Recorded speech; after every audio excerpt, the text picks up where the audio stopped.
feel like I've never filmed a video this far away before, so hopefully the audio is good. Usually I film this video January 1st of every single year, but this year I don't really have time to. I have a lot of stuff going on, and so I'm going to be pretty busy for the rest of December. So we're 4 days away from Christmas, which is crazy because we're 4 days away from Christmas. Today is like my only free day.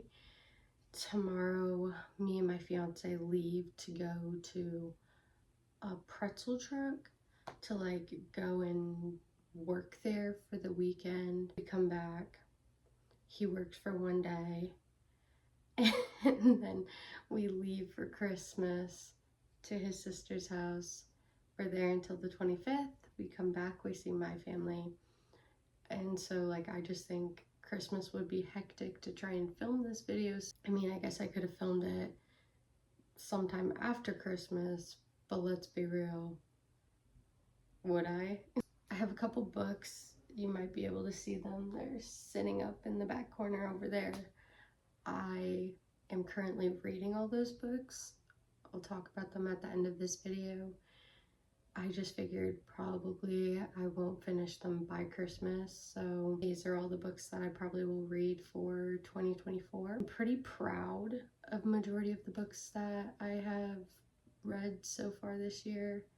I mean, this is not all of them in person. There's more books that I read that I just don't have copies of, so I'll just show a blurb on the screen and talk about them. Yeah, let's get into this video. So the first book that we have here is the last in a series. If you haven't watched my 2023 year reads of all the books I read last year, this series I ended the year off on, but I finished this book at the beginning of this year. I think I was currently reading it in December, and then it rolled over into January. I'm not 100% sure. That was so long ago, I can barely even remember. But The Shade of the Moon, this one by far definitely was one of my favorites. It wrapped the whole entire story up into a really, really good ending of the series. I think that if you're interested in reading like a dystopian sci-fi type book, this book would be really interesting to read. However, I actually got on Goodreads this year for the first time, and I saw a lot of negative comments and reviews regarding this book. Just basically people were saying like it wasn't accurate. If this actually were to happen, like the events that took place leading up to the end of the series, it wouldn't have been accurate to the storytelling. So I don't really know personally what my opinion is on the scientific part of this book, but overall storytelling, I think it was interesting to flip back and forth between different characters and to see different perspectives on the event taking place, but also to have it all wrapped up pretty neatly in a bow. However, the main character in this book, I heard also a lot of negative things about, and I agree with the opinions that are negative regarding him. I think that he kind of turned into a spoiled little brat, but like when you're going through traumatic events, I feel like that's kind of to be expected. I don't know. I don't have too much to say about this book, to be honest, because like I didn't form like a thorough opinion on it. And I think that's because it was so back and forth between so many different places that honestly I was just like, once I was finished it, I was like, okay, this makes sense why the author led it up to this point. But as far as an opinion, if I loved it, no. Did I enjoy reading it? Yes. I felt like I got through this one the quickest though, just because it had the most interesting storyline. This one and the one before it I liked the best, but this is not a book I will be keeping. I'm going to be de-shelving it this year. So this is our first book on our 2024 list. Divergent. Okay, so this was the second book series that I ever read. The first one was The Hunger Games when I was 12, and I read this one shortly after. I think my dad bought me both of these series, and then I ended up like letting someone read these books and just never got them back. I think I ended up getting this series for Christmas last year, but I read it pretty early on in the year. I actually like wrote down which months I read these books in, so that will like be somewhere up here, which I think is pretty cool. I just wanted to do something different this year. Anyways, Divergent was it was really different than I expected it. A lot of people in their reviews, because I've been on Goodreads this year, I wanted to know what other people were saying. A lot of people said that this book was like a knockoff of The Hunger Games. I can see the similarities between the books. They're both dystopian future books. They both have, you know, similar ideologies, kind of ish, not really. Storylines and premises are different though, if that makes sense. Like, Hunger Games is all about Katniss and Peeta, and Katniss saving Peeta over and over again. Tris doesn't save anyone. Like, no offense, but she doesn't. I actually thought about de-shelving this series too, because it just wasn't one that like drew me in and had me captivated. It was just one of those books, honestly, that I sat back and I was like, do I really like this? Do I really love it? Do I really enjoy it? And I felt like constantly I was just kind of like, it was really hard for me to get through. Not this one. So I liked this one. I enjoyed the storyline of Divergent, but the rest of the series was incredibly hard to get into. So then we have Insurgent. I feel like Insurgent is one of those books that the author didn't know where to take the storyline next. And so she just decided, hey, let's continue this story that should have been done. I get it. I get why she wanted to continue it, but it constantly felt like it was leading nowhere, and that there was no end in sight, and there was no like wrap up for the characters. Just didn't really like this one. I feel like we could have learned more about, you know, all the different factions. I think we could have learned more about the characters in themselves.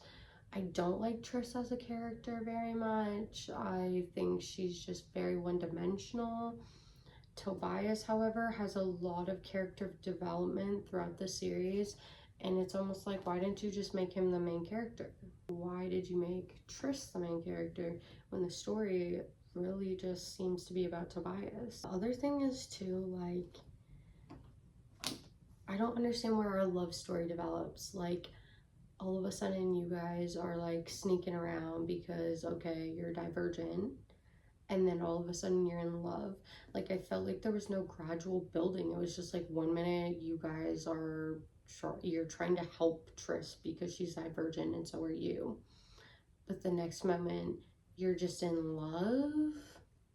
Like, I feel like the movie did a way better job of like showing that gradual development, but like in the book it feels so rushed, and then you're just all of a sudden like, what is happening? Why are you guys like, you know, Tris comes from a faction where, you know, affection and emotional like situations aren't really like taught. She seems very infantile, so it just seems like, I don't know, it gives you a very weird, creepy, gross feeling.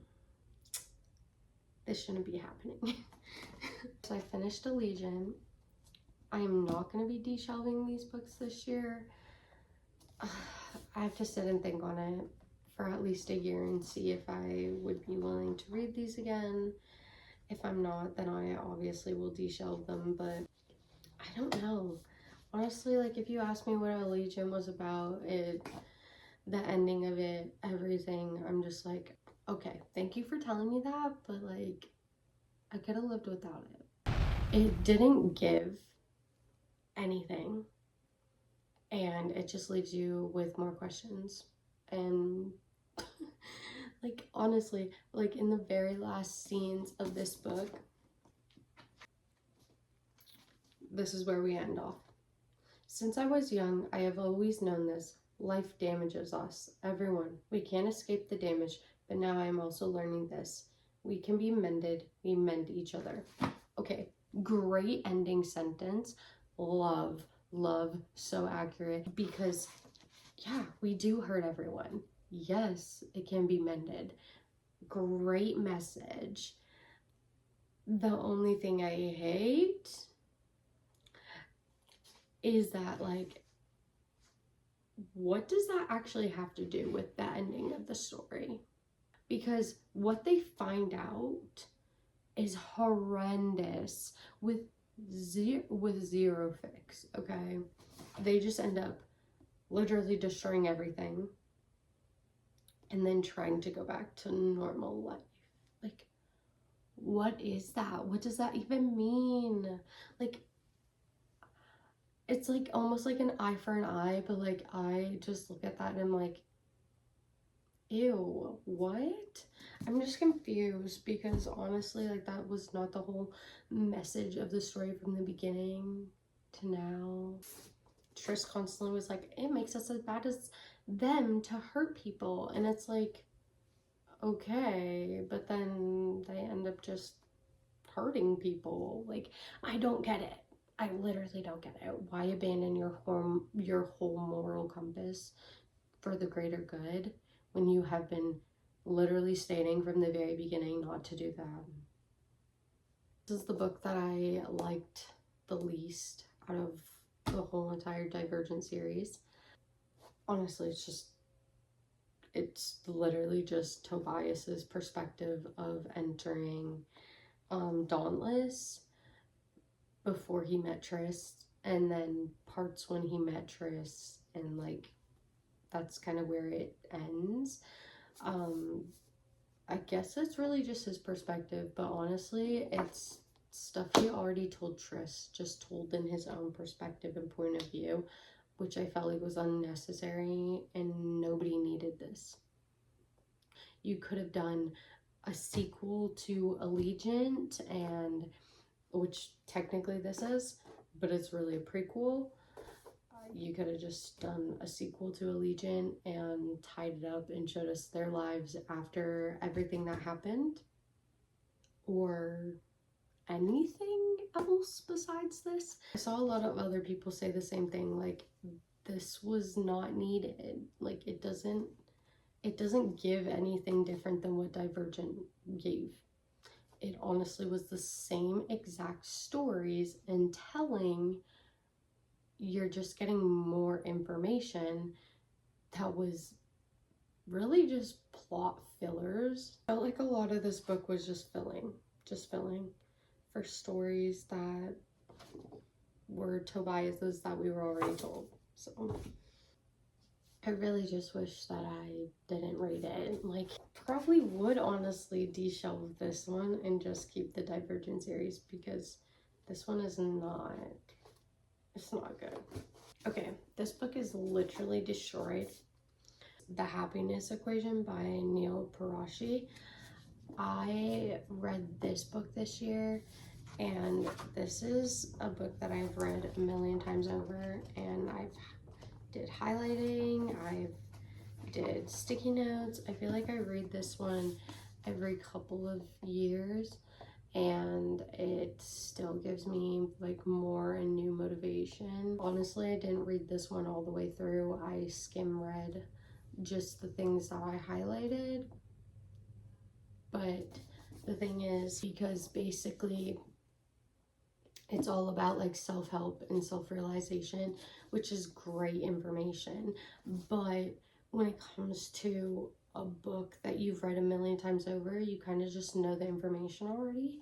So actually this year I will probably de-shelve this book because I'm not going to read it again.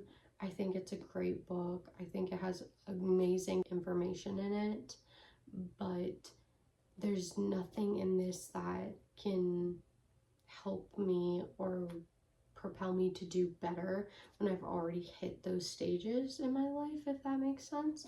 So this will be a book that I de-shelved this year. And actually, I also read another book by Neil Parashi. Maybe it was last year, but it's The Story of Awesome. And that is also by him. And I think that book is really interesting. However, it's not a book that I personally liked. I'm pretty sure I read it last year. His writing is very good, but like it does give boy. It gives boy humor, and I'm a girl.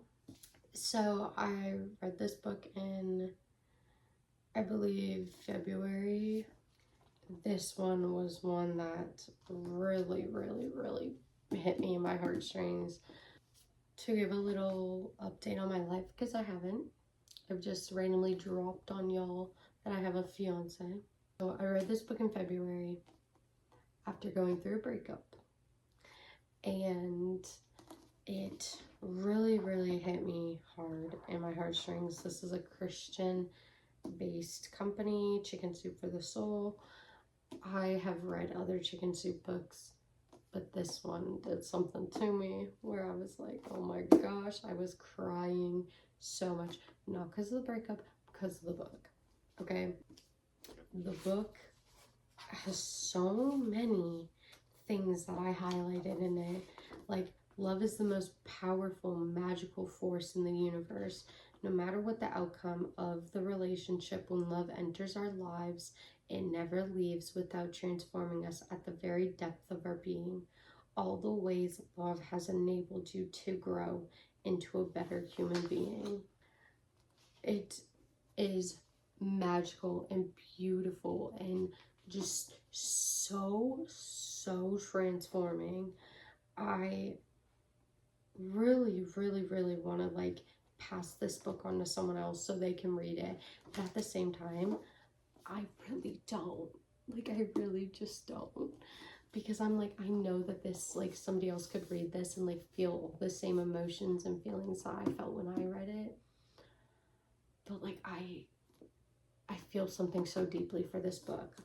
It definitely has a lot of Christian talk in it. So like, if you're not religious or not a Christian, I know that might not be like your cup of tea, but honestly, I still recommend reading it because,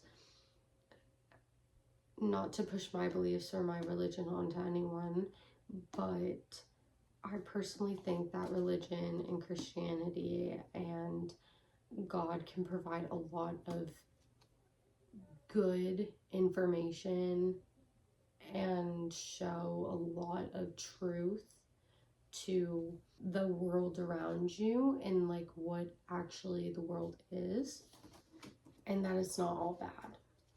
And this is what this book really reminded me, is like, love is all around you, God is love, there's love in everything, but also like there's so many beautiful, loving relationships out there, and you're deserving of one. So after I read this book in March,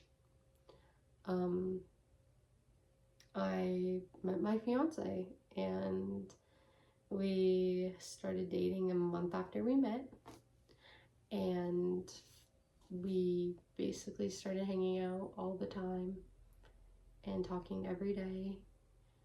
And in October, after being together for 6 or 7 months, I think, we got engaged, and now we've been engaged for 2 months almost, which is crazy. And we're getting married in August of next year. So, okay, so the next book that I read was Looking for Alaska. This is one of my favorites. I actually did annotate this book. So this was my first time reading this copy of Looking for Alaska because I got, like, for Christmas last year, I got a collector's edition of all of the John Green fictional novels. So I decided to annotate Looking for Alaska. I feel like this book is going to be on my reading list every single year because I just have to reread it. It is my all-time favorite novel, and I cannot get over that. Like, every single time I read it, I walk away feeling so many emotions and feelings, and just like crying every single time about different things. But I just love the theological aspect of this. I love the comedy. I love, like, the humor of the characters. I love the characters themselves. I think they each, like, I said this I think last year, everyone needs an Alaska. Everyone needs, you know, a Miles.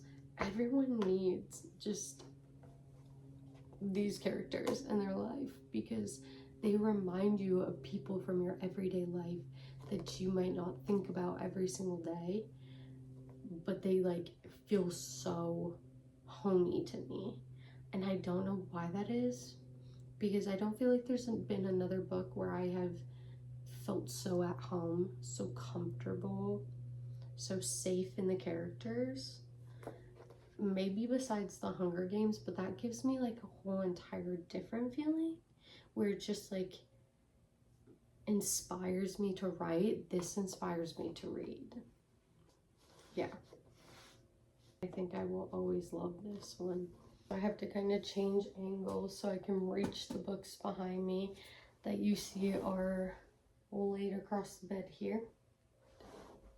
I think last year I read like 30 something books, and this year I read 20 something books. However, in 2023 I went on, like, no vacations. I think I went on one, and in 2024 I went on like 3 vacations. Also many trips in between, okay? Where that went to Tennessee, South Carolina, Myrtle Beach. Then I went to, what you doing down there? Oh, I went on a lot of trips this year where I just didn't have time to read, or I tried to read and I just didn't really get the time to read. So that's why I tried to read as much as I could, but it just didn't work out the way I thought it would. So I went to Tennessee for a day trip. Then I went to South Carolina, Myrtle Beach for a week, and I tried to read a lot while I was there. And then I went to New Hampshire and Massachusetts, as well as Indiana in one trip. And then I went to Tennessee again for a day trip for a football game, Jets versus Tennessee Titans.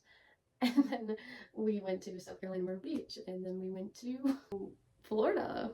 So yeah, I've been around. I've been traveling a lot this year, and I am so thankful and so grateful to be able to do that and to be given the opportunity to be invited on so many different trips. But I am a family person, so, like, when I am on trips and stuff, I try to put all my energy into that rather than into reading or other hobbies. I am just thankful that I get to read. My fiance has been such a blessing too in, like, fueling this hobby of mine. Literally, why am I tearing up? I am so lucky to have a partner that supports me in the things that I love. Like, if he sees a book box when he is driving past one, he stops and he'll grab me a book. Or, like, if he's working and he sees one, he'll grab me a book. So I am literally so thankful. I have more books in the closet where I'm like, it's like part of a series that he's found in book boxes. So, like, I'm waiting for the rest of the series. And for Christmas he bought me like 6 books. I have still a whole bin like over here filled with books, and also there's shelves right beside our bed that are filled with books. So thank you to my husband, future husband, for fueling this obsession of mine. So then I read An Abundance of Catherines. I actually annotated this book as well. I decided, which was a really hard decision for me because John Green is my favorite author, but I decided like there was some books that I was gonna de-shelve of his this year. Now, when I read An Abundance of Catherines this year, this one really hit me differently than it had in previous times of me reading it. I also posted like a whole John Green video about all the books I read that were John Green of this year, so make sure you go check that out too. This book is so mathematical, and I hate math. I actually suck at math. These math equations are not easy ones to understand. This book is about this analytic dude that just thinks like if he can figure out the equation of life, of love, he will be like successful in it. And the thing is, there's no equation for love or life, and he kind of slowly starts to figure that out as you read the storyline. The thing with Colin is that he is one of those characters that you're just like, you're kind of annoying. It's really hard to get through. It really, really is. I don't know if somebody else will necessarily enjoy this book or not. Like, I don't know, because for me, it's like one of those books that I don't hate, but I definitely don't like it and definitely don't love it. Like, honestly, I read a lot of books this year where I was just like, eh. Which is weird because in previous years I've read a lot of books and I loved every single one of them, and there'd be like one or two books that I just didn't really like since I started doing this YouTube channel. And it's weird to me to have like a book year where I was like to almost every book like and only had a few that I loved. But another thing that I really think I did this year was I branched out a lot in the type of books that I read. Yeah, and I tried to read a lot of different types of series and a lot of different types of genres to really see what I really liked and what I didn't. And from Fable and Goodreads, what they're kind of showing me is that I really like dystopian, I really like fantasy, and I prefer to read fiction. Those are the types of shows that I kind of gravitate towards more so, is like fantasy series. Actually, a book series that I really, really wanted this year, and I know I definitely didn't get because it's so expensive, but really, really wanted, was Outlander. That TV show. I just love it so much. I can't get enough of it. I have been asking my fiance for like weeks. I'm like, can we please watch the new season of Outlander? Please. He likes it too. I got him obsessed with it. It's a good series. Let It Snow. John Green, Maureen Johnson, and Lauren Miracle. I watched this movie last December, okay? I thought it was a Christmas movie by John Green, so I watched it. It is Christmas based, but the movie was very confusing to me. It was only about one part, I believe. I don't really remember. I'd have to rewatch it, but I'm pretty sure I'm remembering this correctly. It was only about one story in this book.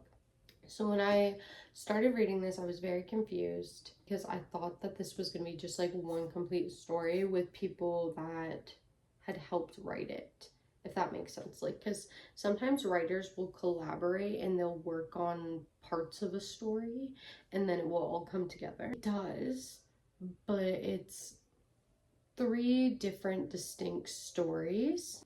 Also, I highly recommend this too if you're a Christian. So it says 3 holiday romances. There's the Jubilee Express, a cheer-tastic Christmas miracle, the Patron Saint of Pigs. Now, this is a book that I am keeping. I also highlighted in this one all of my favorite parts, and I actually recorded a part in my John Green series that I really, really highly recommend you go watch regarding this book to get a better understanding of it. But this book really opened my eyes to a lot of things regarding Christian beliefs in Christmas. And I feel like that was a huge thing for me this year, was that I really was growing my faith a lot, and I was reading a lot of Christian content and media, and I think that's really, really important if you are a Christian, is to try and read books that are in tone or equally yoked with your beliefs. This is a good book. But also it's funny, it's cute, it's Christmassy. I don't remember which month I read this in, but I know it was not around Christmas. But I really, really would read it again. I definitely would read this again around Christmas, maybe next year, because I liked it that much. It's honestly became one of my new favorites because I enjoyed it that much. Because it's different stories too. There was definitely stories that I enjoyed more. The last one was my favorite because I felt like it just really, really symbolized the most about Christmas and giving and caring about the people that you love. It's an amazing book. Paper Towns. I annotated every single John Green book I own this year, and I have no complaints. So I highlighted this one in red. I just underlined. Some of them I highlighted. Some of them I did little notes in the margins. It just really depended. Now, all of these John Green books that I'm showing you, it was my first time reading these copies, but it was my first time reading Let It Snow ever. I had never read it before. Paper Towns will always be a classic to me. This time reading it though, like the ending gave me a totally different perspective than when I had read it before. Maybe that's because I'm older. Maybe that's because I'm, in a totally different sector of life. I felt like she was mean. And those were things that like I didn't necessarily realize before. Maybe because I was a teenager and teenagers can kind of be manipulative. Teenagers can kind of be rude. So, like, when you're an adult, I think you just have more of an awareness of, like, how you're treating the people around you. What is a good behavior? What is a bad behavior? Yeah, Margot, I started to realize, was, like, a person that I probably wouldn't really like or want to be friends with. Before, I probably thought she was kind of, like, edgy, kind of cool and adventurous, and now I just see like she's a troubled teen whose parents really, really suck and just aren't parents and don't act like they should. So I feel bad for her. Like, in all honesty, I felt really bad for her, but it was like after reading it, I was kind of like, I don't know if I really like thoroughly enjoyed this book the way that I used to.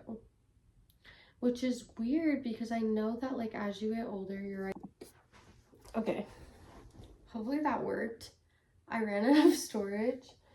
But yeah, what I was saying about Margot was just, she's not somebody that I would probably hang out with or like or like be friends with.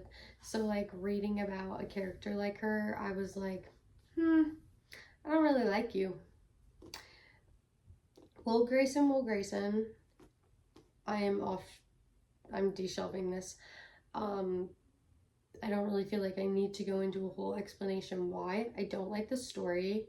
I don't connect with the characters. I don't think it's like my form of storytelling. I love John Green.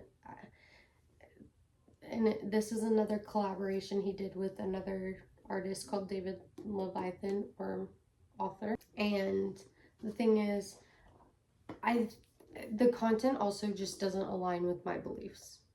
This media and content is just not for me. It's not something that I align with. It's not something that, you know, reflects who I am as a person, or like something that I'm interested in.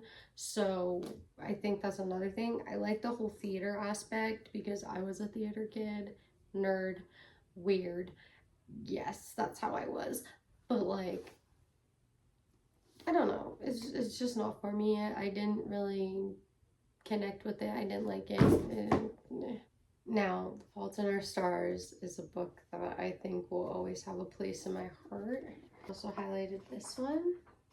I just love this book. I love it so much. Ansel Elgort reminds me, or I should say really Augustus Waters, reminds me so much of my fiance and his type of humor and how goofy he is and the things he says. It's like shock value to the max, and that is my fiance. Like everything he says is to like get a little like giggle out of you, or to just like shock you. That made me kind of fall in love with it a little more, because I was like, I feel like I'm just like getting a little dose of like, you know, him in a book, which is funny. Also, I love Hazel Grace. I think that there couldn't be a better character in the world. She makes everything hilarious. For somebody that has a chronic illness, I think that reading books about long-term illnesses or disabilities or anything like that makes it just a little bit more connecting for me. I think it just makes light of a thing that is really hard and difficult, obviously, and like dark humor. I think everyone loves a little bit of dark humor, but also I know there's a lot of people out there that are very sensitive to things. I couldn't be me. I'm definitely not the most sensitive to things. Sometimes it depends. I'm very sensitive about stuff regarding me, but like I'm not always the most sensitive towards other people. Turtles All the Way Down. Now this book is like a murder mystery, but the main character is a girl named Aza, and she has OCD.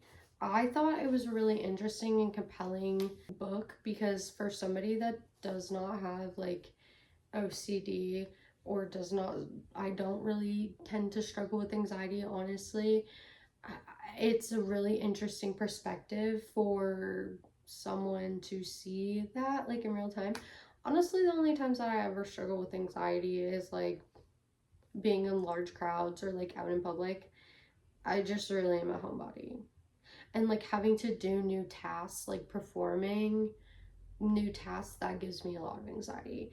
Or like thinking about like failing at doing something, that's where I get like anxiety, or like not doing it well or messing up. Besides that, like I don't have like day-to-day anxiety, that I don't really worry about stuff like that. So it was harder to connect with the character because I'm like, I'm like, bring on the germs. Like if I had a child, I'd kind of be like, go out in the dirt, like roll around, get sick, because all the antibodies and stuff. However, I am still very well aware that there are certain sicknesses that can kill children. Like right now is cold and flu season, as well as like RSV. Don't be kissing babies because they will get very sick. But when it comes to like me as an adult, I'm like, no. Like I just had shingles for literally like I still have it. It's finally like my scabs are going away, but I got it right after November like 30th. I started developing it. I got a really, really bad pain in my back, and I had it for like 2 days. And then my skin got really sensitive to touch, like literally from here, so like halfway on my belly button, all the way across to my spine and on my hip a little bit. And I could not walk. My fiance had to help me in and out of bed. Of like, the body pain was bad.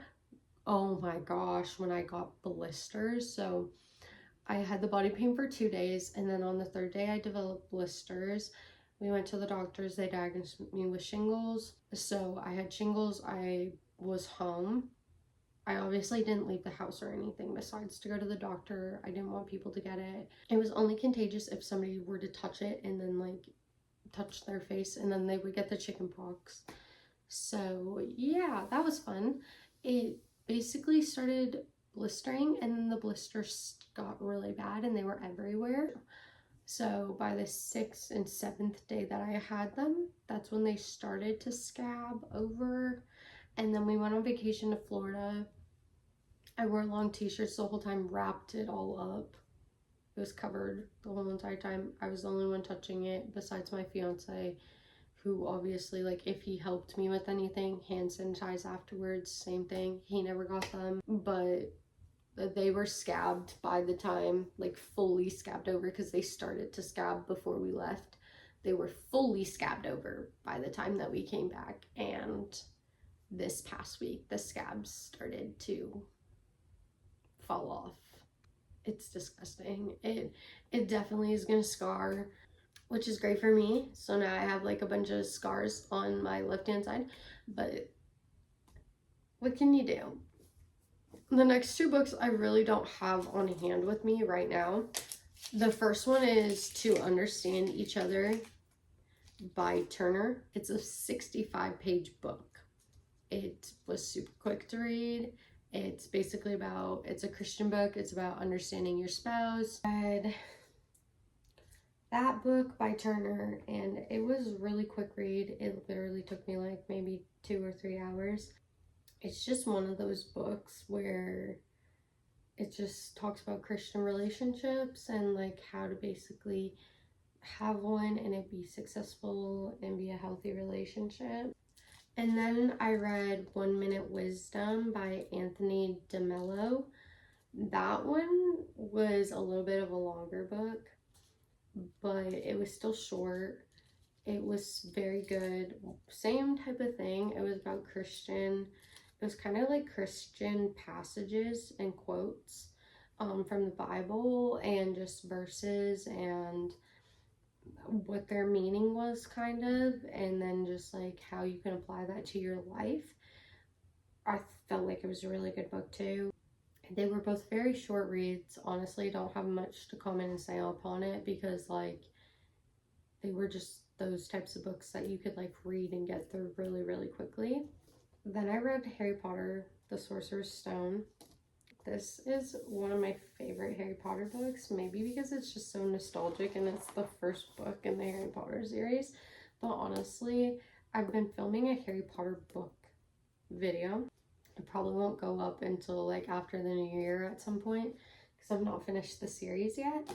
I just think this book is so nostalgic. I kind of want to do though like a annotate read with me type of video on this book series, but honestly I probably won't do that until sometime next year, because I think there's like another book in the Harry Potter series that I really want to get, like The Cursed Child or something like that, and I'll probably do it if I get that book at some point. But J.K. Rowling knows what she's doing with these books. The Chambers of Secrets is one of my actual favorite. So the first 3 books in the Harry Potter series, so The Sorcerer's Stone, The Chambers of Secrets, and The Prisoner of Azkaban, are all really, really good books, and they are all books that I absolutely adore. I think that J.K. Rowling did an amazing job with these 3 books, and those first 3 movies are my absolute favorite to like watch and rewatch, especially The Prisoner of Azkaban. I just think that story has such like a thrilling ending and also such a good storyline. The Chamber of Secrets, same thing. I think these 3 books are what really like has the storyline like going. It's so good. It is so good. After I read the first 3 books of the Harry Potter series, I read Atomic Habits by James Clear. I read this because my fiance had read it and he basically told me like it's a really good book, like you should read it. I hated it. Like it's that simple. I did not like it. I think because like I really need a book that I relate to connect to like and enjoy. And it was for men. Like the book gave like this is for men. It's a story for men. And I just like didn't like that. Like if I'm gonna read a book, it has to be geared towards women or have like things that I'm interested in and like or a good storyline. And it just didn't give me what I think I wanted from the book, maybe. I don't know, but once again, I don't really have much to say on that. Now, I did read The Goblet of Fire, and I read this book so hard that it literally fell apart. Like, there's paper clips holding this book together just so it doesn't fall apart. And a whole lot of tape. Okay, a whole lot of tape. I even had to, like, tape pages back in to the book. Now, despite the way this book looks, you would think I loved it. No, it took me forever to get through it. It is exceptionally boring. The movie, on the other hand, I love The Goblet of Fire. It gives everything and more, but this doesn't. I don't know what J.K. Rowling did with this, but it didn't give me what I wanted. The thing is, Harry Potter, when Cedric dies in the movie, he's devastated. He's devastated. In this book, why is it like the death is so like flatlined, boring? He's emotional, but like not emotional. I don't get it. I really don't get it. Like for somebody, it just like makes them sound like they're enemies the whole time. And honestly, that's not the vibe the movie gives. And also, I get it. The movie came afterwards. Things change for movie purposes. Like, what? For somebody that watched the movies first and then read the books, I was like, I have watched the Harry Potter series a million times over. And this was my first time reading the book series. And I was like, why are you talking to Cedric like that? Like, he's supposed to be your friend, your buddy. Like, yes, they have like a little friendly competition, but like, okay. I just was very confused. The 7-Year Slip by Ashley Poston. I did not know what to think going into this book. One thing I will say is I hate the main character's name, Ian. What is his name? I hate it though. I hate the spelling of it. I understand the reasoning of the spelling of it, but I hate it.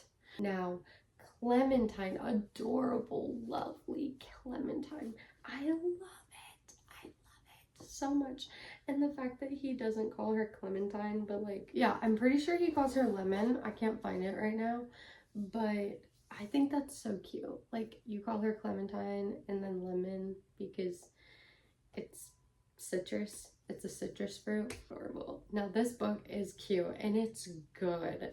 Like, the time traveling apartment, the back, the forth, everything, the meeting 7 years in the future, everything about this book. I was in a chokehold and I never thought, guys, this was my first time reading like an actual romance book. Okay, I have read so many different types of like crime romance and little genres of romance like that. I've never read a straight up romance like this, and it had me. I was like, oh my gosh, I need to read more. I need to find out more information. Oh my gosh, I loved it. I loved it. I lived for it. I read all of this book in like 3 to 4 days. I was like, I need to read more. I need to find out more. I would actually read this book again and annotate it and just like have a day with it. Like, I loved it. She did amazing. There's not one thing that I will say about this book that I dislike, because there isn't. There literally isn't. I would read again and again and again. She did an exceptional job. Nothing else to say about that. Okay, so this is the 5th book in the Harry Potter series, The Order of the Phoenix. Honestly, I get that she is like trying to wrap up the Harry Potter series, but I didn't like this book. I really didn't. It just honestly is just a continuation of the storyline to wrap up the story. Honestly, sitting here right now, I can't even recall what the storyline's about, so that's a lot. I didn't skim read any of the Harry Potter series just because I didn't feel like it was worth skim reading, because then you would like miss like vital points of the storyline, because it is like one of those books where you have to read everything in order to understand what's going on. Actually, yeah, this is the one where they develop that group and they're like trying to defeat, it's the whole Dumbledore's army thing and trying to defeat Voldemort because they know Voldemort's returned. Honestly, this book was a filler. It gave me filler to the next book. The next book is a lot better than this one. It's also a lot smaller. I don't understand why we had to have a whole book about a secret club and hiding it from that evil woman and just the ministry and stuff like that. It was just a bunch of filler information for the next book, truly. Okay, I don't know what I expected from this book, again, but better. So Christine Riccio or something like that. This is the book I absolutely hated the most this year. When I went into it, I did not know anything about this book. I picked it up at a book box, okay? So I don't like research the books. I just usually will read the back and go from there. So when I picked this up, mind you, I had just read The 7-Year Slip, and then I read this. This book came out before 7-Year Slip because I wanted to know if this was like a copy of that or like a variation of that, because after I read it, I was like, I'm very confused. Which one came first? This one came first. Similar context, but different. Now, for me to go on a rant about this, I posted about this on Goodreads, and it is a rant. There's so many things I dislike and hate about this book. It is awful. I picked it up, okay? We're talking about college age students, okay? We get into the story and the main character's lying to her parents because she wants to go to a different type of school than the school that she is in. She's a nurse. Her parents want her to be in nursing school and she doesn't. She wants to be a writer. So she lies to them, makes up a whole program, goes across to Europe. Okay, when she gets there, it's a bunch of other American students in Europe, out of college, doing different programs. We barely see her college life at all. Why is the main character in college age falling off chairs every 5 minutes? I mean, literally incompetent, like acting like, oh, I'm so clumsy, he he he. It's so cringy. Everything about this book is so cringy. There was a few things that I liked because we have similar interests, but I quickly realized that the author is Taylor Swift obsessed, Disney obsessed, as well as like cringy. like obsessed with these niche little things that she mentions like every 45 seconds into the book. It literally just felt like a book about all of the author's interests that she just wanted to mention repeatedly and put it into a character. And when I finished reading the book, I realized people that actually watch her YouTube channel or have watched her YouTube channel, this is when I also found out she's a YouTuber, her personality. So she basically just wrote a book about herself and then decided she wanted to take a trip to Europe. And the best way to do it was in a book. Not to mention, there's magic in this book. It is time travel. She has a crush on this boy while she's in college. And she decides in the future, while they both are in relationships, that she is going to stalk him. And then somehow they end up back in college and decide they're just gonna be in a relationship. It is very, very strange. The book is just not good. It's really trash. And the niche, like, cheating, ugh. The niche, like, little weird cheating tropes are gross. I don't like them. I don't want to read stuff like that. I think it's disgusting. But also, what? Like, I just really don't understand. I really don't. And when, not to send hate to this individual at all, but like when you go onto her social media pages, you can see that she lives in California, that she loves Disney, that she loves Taylor Swift, and a lot of the things that she mentioned in this book are just, I'm so quirky, it's so funny, and it's cringe. I hated it. Literally all of it. Every time I read something, I was like, what the frick is that? Like, why is a grown woman, these people are in college, they're like 18, why is she falling off a chair every 2 fucking minutes? Like, I literally could not. I was so confused. And like, they all have weird names. Like, the main character's name is Shane, and she's a girl. It really gave me like a, I want to be different than every other person.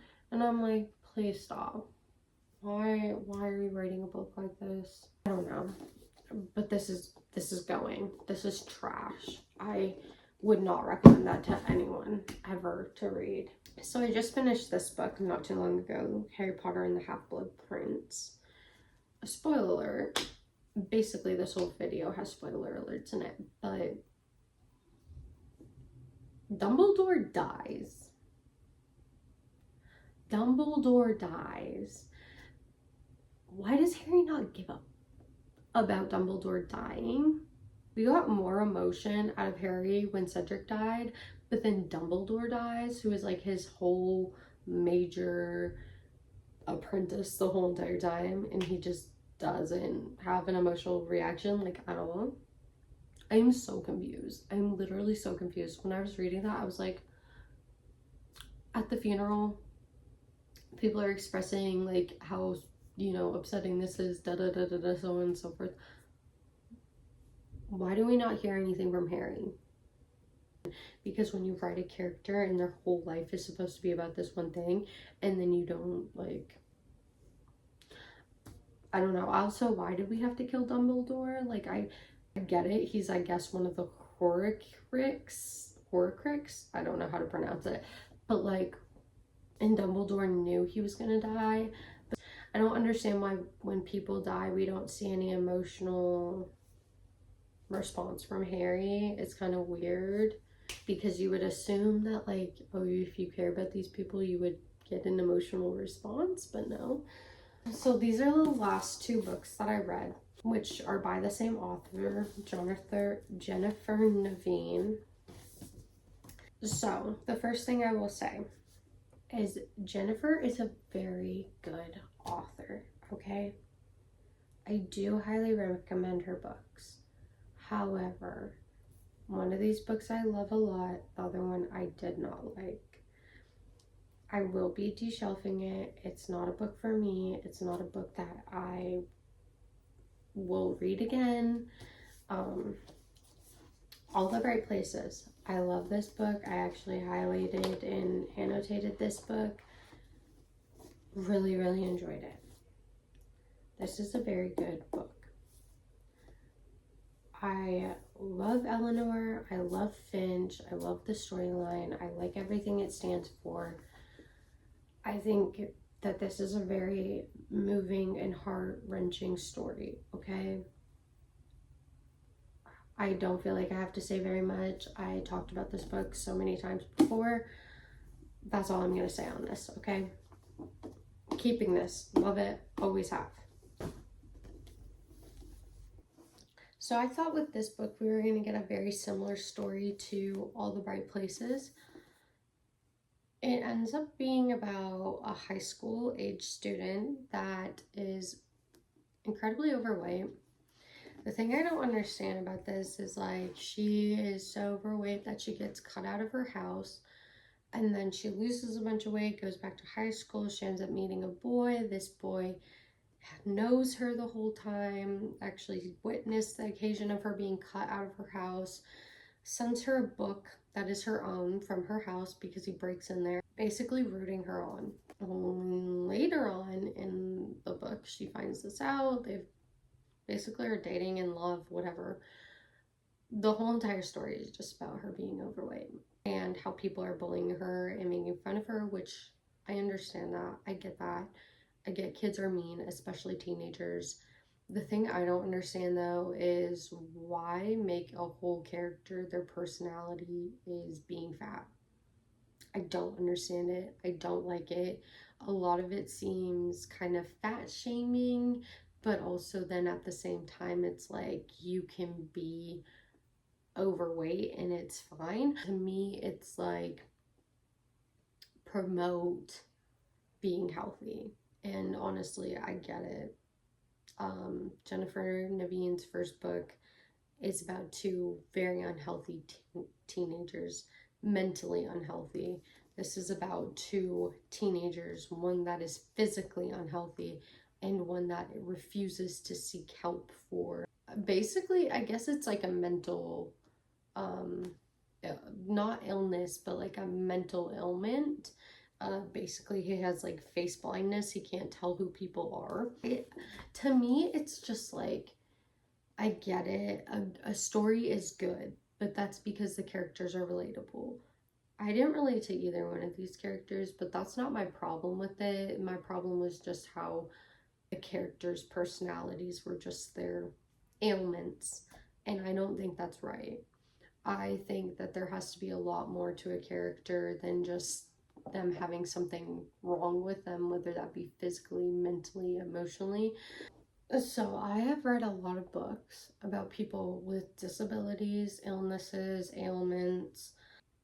I've read The Fault in Our Stars. I've read Wonder. I've read millions of other books that are similar to the content of this one. And the characters have more depth, more awareness, and perception of the world around them besides just being a character with an illness or disability. It is just a book that I don't agree with the rhetoric. I think that Libby, could do so much more, and like she wants to be a dancer, which I think is interesting. So like, yes, that's another part of her personality where she is like this tough person that believes in herself. Yes, I think that's great. Jack, however, he's just a kid that's going along with all of his friends being an a-hole because they're a-holes. Of course he learns and stops doing it, but like, to me, that's not a good enough character development. But I wouldn't recommend this book.